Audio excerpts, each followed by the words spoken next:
بسم الله الرحمن الرحيم عم يتساءلون عن النبأ العظيم الذي هم فيه مختلفون كلا سيعلمون ثم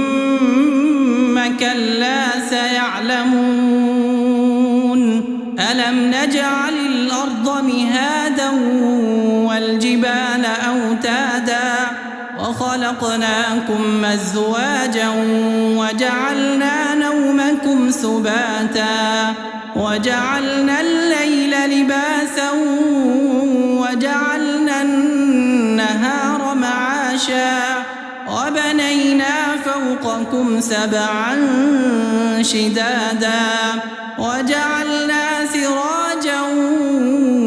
وهاجا وأنزلنا من المعصرات ماء ثجاجا لنخرج به حبا ونباتا وجنات ألفافا إن يوم الفصل كان ميقاتا يوم ينفخ في الصور فتأتون أفواجا وفتحت السماء فكانت أبوابا وسيرت الجبال فكانت سرابا إن جهنم كانت مرصادا للطاغين مآبا لابثين فيها أحقابا لا يذوقون فيها بردا ولا شرابا إلا حميما وغساقا جزاء وفاقا إنهم كانوا لا يرجون حسابا وكذبوا بآياتنا كذابا وكل شيء أحصيناه كتابا فذوقوا فلن نزيدكم إلا عذابا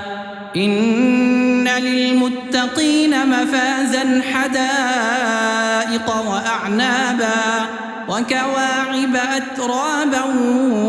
وكأسا دهاقا لا يسمعون فيها لغوا ولا كذابا جزاء من ربك عطاء حسابا رب السماوات والأرض وما بينهما الرحمن لا يملكون منه خطابا يوم يقوم الروح والملائكة صفا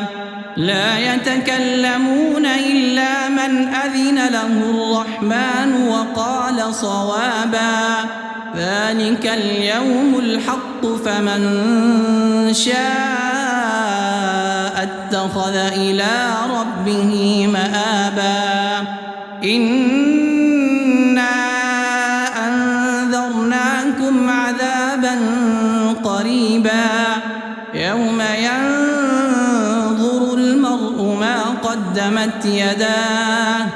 ويقول الكافر يا ليتني كنت ترابا.